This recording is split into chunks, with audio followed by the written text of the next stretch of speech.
High-ranking health official linked to Obamacare is stepping down. Michelle Snyder, the Medicare administrator who oversaw the botched rollout, is, well, quote-unquote, retiring. But that, of course, is not the same as being fired. Some are asking, where is the accountability? Jonathan Galeggio is a Republican strategist, director of communications for the super PAC American Crossroad. Joins us. Marjorie Clifton is with us, former consultant to the Obama campaign and a CEO of Clifton Consulting. Jonathan, I mean, look, if Obamacare were run by a private company, heads would have rolled a long time ago. They would have cleaned house, and it would be a lot more efficient. Does this, in your mind, at least demonstrate that, government is inherently inefficient and in many ways incompetent to handle big things?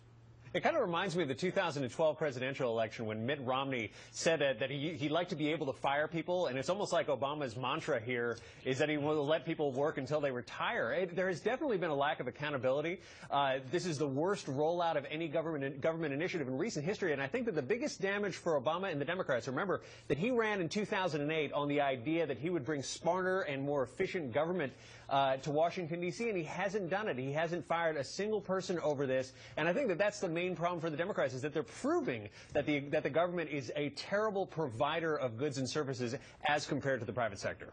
So, Marjorie, what about accountability here? This woman, Michelle Snyder, they're saying that she's retiring, but actually she was slated to retire back in 2012, and she stuck around to help out with the rollout.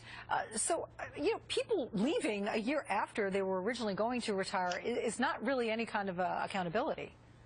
Well, I mean, look, governments do not like to fire people. I mean, you look historically, even the Bush administration, the director of FEMA, he retired. It's just ugly to fire people. We don't want to do that.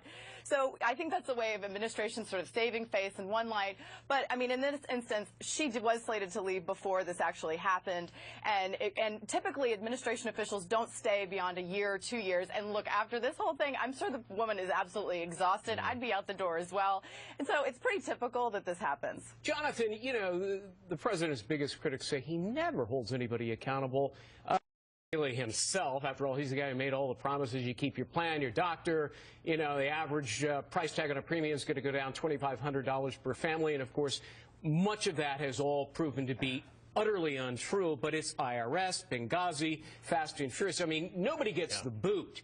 But, I wonder, is this going to get worse as the deadlines continue, particularly March 31st?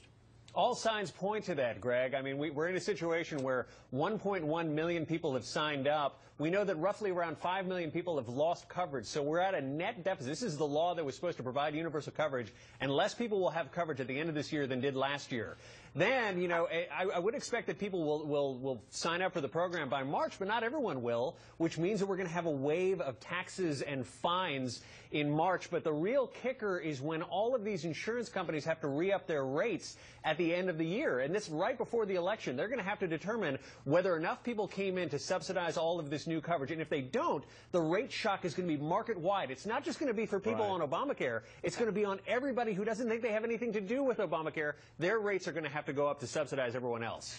Marjorie, back to Michelle Snyder here for a moment. CMS, the head of it, was singing her praises, talking about what a great job she did. So not only, is she retiring, but she's retiring with praise.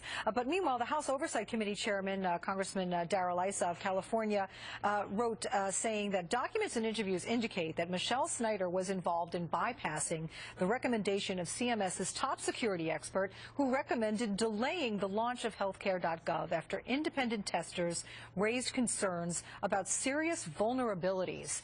So, is anyone, if it wasn't Michelle Snyder, who was it? Well, that is the million-dollar question. Actually, it was interesting to see Kathleen Sebelius stand up and say, it's not her, it was me. Actually, Michelle over the Medicare and Medicaid process, which has actually been a bigger success than any other part of this legislation, because they have not had any increases in spending. In fact, they've had a decrease in Medicaid spending and higher enrollment than they've ever seen.